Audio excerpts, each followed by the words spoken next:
ननद का सौदा पार्ट 1।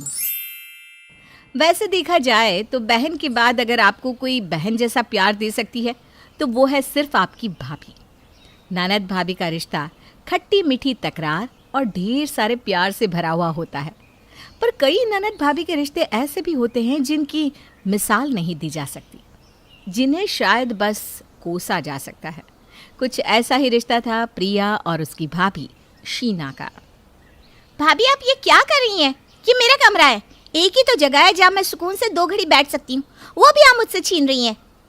देख प्रिया, मैं तुझे इस घर में रहने दे रही हूँ, यही बड़ी बात है, समझी? लव अब बड़ा हो गया है, उसे कमरे की जरूरत है। तेरा क्या है, तू तो कहीं भी रह लेगी। रसोई में पंखा लगा हुआ है, रात को वहीं सो जाना, समझी? माँ, आप बुआ के साथ ऐसा क्यों कर रही है? हम दोनों इस कमरे में रह लेंगे। तू चुप कर, बड़ा आया बुआ की तरफदारी करने वाला। तुझे कहा ना अपना सामान यहाँ ला के रख दे, समझ में नहीं आ रहा क्या तुझे? पर माँ, बुआ कहाँ रहेंगी? हम दोनों ये कमरा शेयर कर लेंगे। एक बार और बोला है ना तो खींच के तमाचा आ जाएगा तुझे। ये कमरा आज से तेरा है, सिर्फ तेरा हक है इस पर। इसे इस घर में रहने दे रहे, यही बड़ी बात है। मेरा बस चलता तो इसे इतने साल घर में भी नहीं रखती। आपने घर में रखा भी है तो जानवरों जैसा बर्ताव किया है मेरे साथ भाभी। जब तक मेरे माता पिता थे तब तक तो फिर भी आप मुझे सिर्फ गुस्सा करती थी। उसके बाद तो ना मुझे आज तक कभी पढ़ाई के लिए पैसे दिए और ना ही कुछ खरीदने के लिए। तो यहाँ कोई पैसों की नदी नहीं बह रही, समझी? जो गरीबों में बांटती फिरूं, जितना मिल रहा है उसमें रहना सीख ले।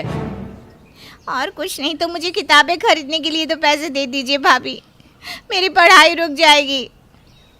एक और खर्चा? अरे तेरे तो नखरे खत्म ही नहीं होते। ये ले, ये कुछ पैसे है, इसमें जो लेना है ले ले, और कुछ नहीं मिलेगा तुझे। इन चंद पैसों में तो कुछ भी नहीं आएगा भाभी। तो पढ़ाई छोड़ दे, वैसे भी अब तेरी शादी की उम्र हो गई है, क्या करेगी पढ़ाई करके? पर भाभी, अब ज्यादा ना बकवास करने की जरूरत नहीं है, चल जाके रसोई में खाना बना। शीना एक ऐसी औरत थी जिसने प्रिया पे काफी जुल्म किए थे। हालांकि प्रिया इस घर की बेटी थी, इसके बावजूद भी प्रिया को ना तो ठीक से खाना मिलता और ना ही उसकी कोई ज़रूरत पूरी की जाती। और दिन प्रतिदिन शीना के जुल्म और भी ज़्यादा बढ़ते ही जा रहे थे। अरे हाँ हाँ, तू चिंता मत कर, मेरी ननद है ना, वो आ जाएगी तेरे घर काम करने। वैसे भी यहाँ मुफ्त की रोटियाँ तो तोड़ती रहती है। पक्का ना आ जाएगी? देख, पहले ही मुझे 2 काम वालियों ने मना कर दिया है। अगर तेरी ननद भी नहीं आई तो मेरी पार्टी रुक जाएगी। अरे मैंने कह दिया ना, आ जाएगी मतलब आ जाएगी। उसे घर से बाहर निकलना है ना। मेरा कहना तो मानना ही पड़ेगा। चल ठीक है फिर, थैंक यू, आज तूने मुझे बचा लिया, वरना ना मेरी पार्टी खराब हो जाती। अरे दोस्त होते किस लिए, तू चिंता मत कर, मेरी ननद शाम को तेरे घर आ जाएगी। चल ठीक है, मैं फ़ोन रखती हूँ।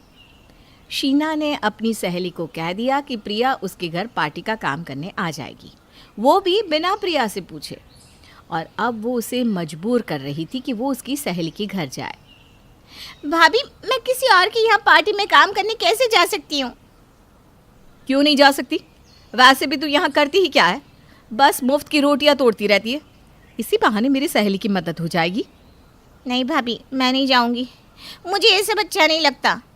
हाँ, मैं भी देखती हूँ कैसे नहीं जाती।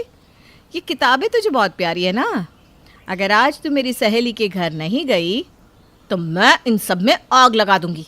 फिर करती रहना अपनी पढ़ाई, समझी? नहीं नहीं भाभी, ऐसा मत कीजिए प्लीज़। मैंने बहुत मेहनत से ये किताबें खरीदी है और मेरे एग्ज़ाम्स भी आ रहे हैं।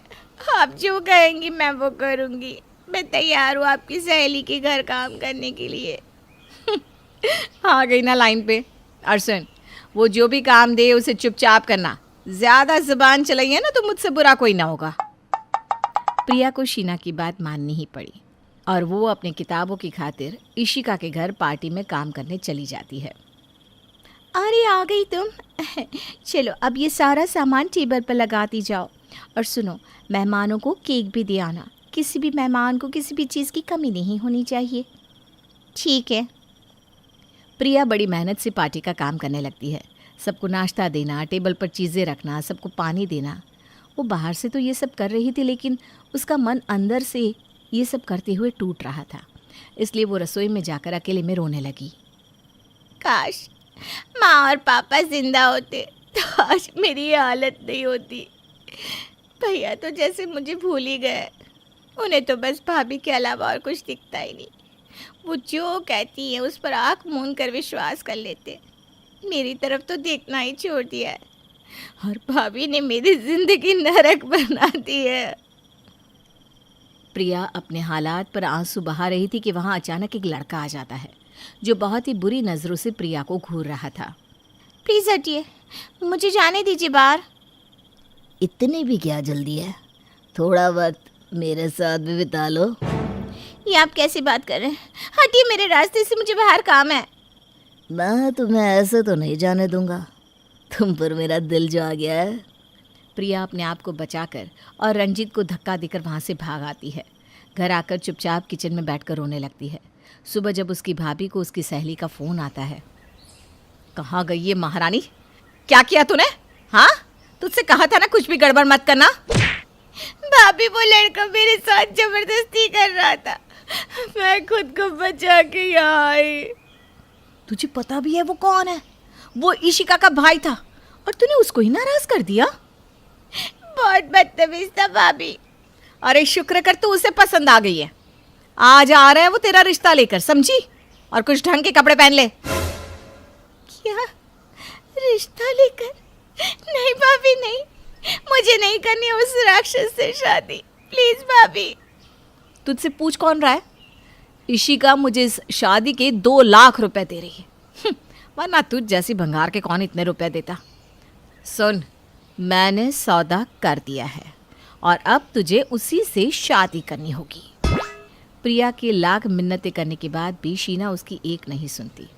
उसने तो बस प्रिया का सौदा उस राक्षस के साथ कर दिया था, बिना ये सोचे कि उसके बाद प्रिया की जिंदगी का क्या होगा। देखिए रहे 2 लाख रुपए। आज से तेरी ननद मेरी भाई की हुई, ठीक है? हाँ हाँ, मुझे क्या करना है उससे? मुझे मेरे पैसे मिल गए, बस बहुत है मेरे लिए।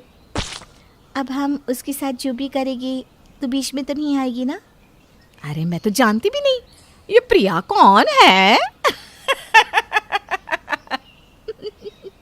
ये हुई ना बात। प्रिया ने अपनी आंखों के सामने अपना सौदा होते हुए देखा और उस दिन उसका जैसे इंसानियत से विश्वास ही उठ चुका था।